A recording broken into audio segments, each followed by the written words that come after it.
are convicted of a new felony offense, in addition to being punished for the new offense, the judge could add an additional consecutive prison term of 1 year, or whatever time remains on your post-release control term, whichever is greater. As you will be incarcerated, all fines and costs will be waived.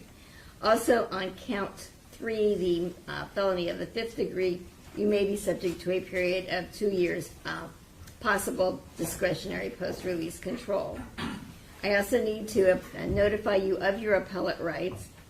You have the right to appeal the conviction or sentence in this. On August 26, 2025, Cleveland Police Detective Donald Kopchak was indicted in the Medina County Court of Common Pleas on 2 counts of abduction, 1 count of ethnic intimidation, and 1 count of assault. The charges arose from an incident on April 26, 2024, at the Buzzard's Roost Sports Bar in Hinckley Township, Ohio. Kopchak was also a deputized agent on a Bureau of Alcohol, Tobacco, Firearms, and Explosives task force at the time of the incident. The case was handled by the Medina County Prosecutor's Office and tried before Judge Joyce Kimbler. On March 30, 2026, a jury found him guilty on all counts. What you are about to watch is Kopchak's sentencing hearing, and later in this video, the body camera footage from the night this all started. For over 30 years, I sat on the bench. A badge gives you authority within the law, not outside it. When 2 officers are off duty and drinking, they have no more authority than any other person in that bar. Thank you. You may be seated. We are here on the matter of State of Ohio versus Donald Kopchak, case number 25CR0520. Mr. Kopchak is present in court with his counsel, Attorney Spellacy. We're here today to impose sentence pursuant to a jury verdict which was adopted by the court of guilty of 2 counts of abduction, each felonies of the 3rd degree, 1 count of ethnic intimidation, a felony of the 5th degree, and 1 count of assault, a misdemeanor of the 1st degree. Present on behalf of the state of Ohio is Mr. Salisbury, Judge. Both, Judge. all right. Attorney McNamara and Attorney Salisbury. Mr. Salisbury, are you speaking on behalf of the state? Yes, Your Honor. Okay, do you have any recommendations? Yes, Your Honor. You heard the trial, so there's no need to belabor the facts. As I said in the Mr. Lajak sentencing, this is a crime that kind of divided the community, very impactful, we believe. We believe the jury got it right. And quite frankly, as the court shall recall, didn't take a very long time to deliberate even. The impact on the victim was great, and although that impact was so great, he still to this day is saying he doesn't want anything bad, see anything bad happen to these 2 guys, which is kind of amazing to me, considering what he was put through that day, both physically and mentally now, as you heard his testimony. The defendant, in my mind, has still not taken responsibility, although he does say he does never deny doing anything. I don't believe that's true. You'll recall his testimony. I don't believe he did admit to all the physical aspects that he did to the victim, but you know, I'm not saying he sat there and denied doing anything. He didn't. And again, he thought he was justified in doing so. That belief was clearly wrong, and is clearly found by the citizens of Medina County not to be tolerated. Judge, this was a clear case of ethnic intimidation. We believe a prison sentence is appropriate, and we would leave that length of which in the court's discretion. The victim in this case is Jonas Bakradingil, a commercial truck driver from Texas, a legal immigrant from Eritrea, and a United States citizen who has been in this country for 14 years.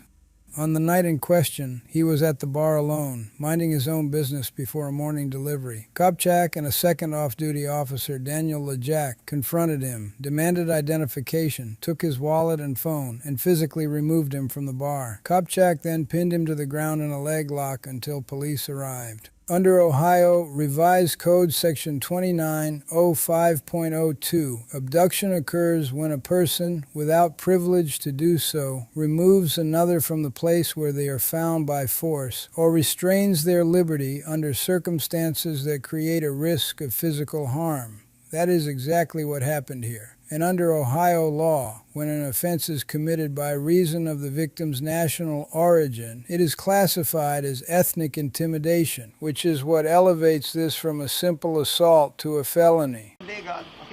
I know you're illegal. All right, let him go. You stay on the ground. Stay on the ground. Oh, okay. Just sit there. Yes. They don't let me call police. They took my everything. I'm good. I'm legal. Everything. This is my ID. He's from Israel. He's got a Texas ID. Came in. Where do you live, partner? I'm living in Fort Worth, Texas. You live in Texas? Fort Worth, Texas, yeah. Okay. What are you doing in Ohio? Came into work. Work where? Where am I? Yeah, where do you work? I'm truck driver. Where's your truck at? I just park it in. Where? On the company. I have delivery for Monday. Okay. So I need to be here, and I have to go to the motel. When I'm coming here, these two guys, when they see me, they ask me like a lot of things, and they take my ID. Why you here? I don't know why. He just take my hand like this, just like I don't know why. I'm trying to call police. He took my phone, everything. These two guys, they ask me a lot. You are not supposed to be here. This is fake ID. I'm not fake. I'm legal in the United States. I've been here 14 years. I'm citizen. I told these guys over here, I go, guys, you're off duty. You're in a bar drinking. What are you doing?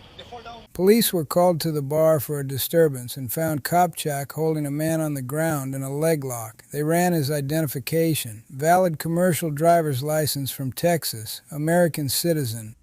On the recording, Kopchak and Lajak identified themselves as DEA and ATF agents and told officers they believed the man was a terrorist. They were not federal agents. They were local officers assigned to federal task forces. The incident prompted an FBI investigation. The case was transferred to federal prosecutors in Detroit to avoid a conflict of interest. But after more than 15 months, they declined to bring charges with no explanation. It was the Medina County Prosecutor's Office that ultimately took the case to a grand jury. Mr. Spelisi?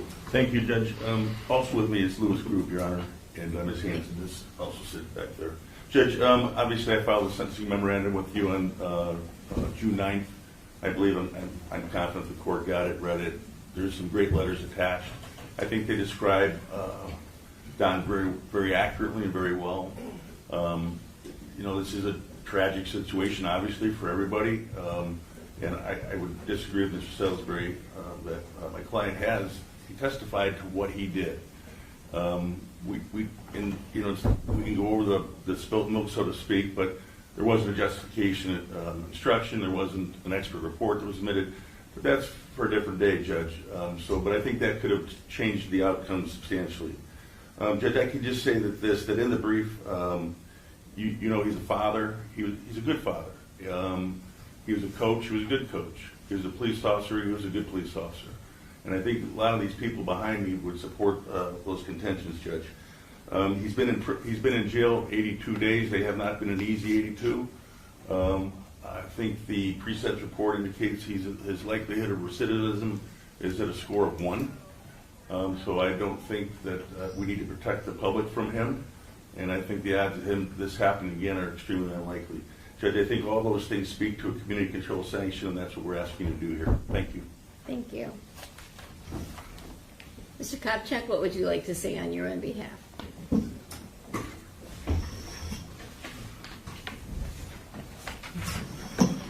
Again, I just want to go off exactly what my lawyer just said, that I never denied anything. I took the stand and I was honest, and that's what I was told to be. I was told to be honest by my lawyers and my union, and that's what I did. I sat there and I was honest, and never in my life did I ever think that I would be here sitting in front of a judge like this, and that's not the type of person that I am, and those letters and everything that are put in front show that what I've done in my life and what I've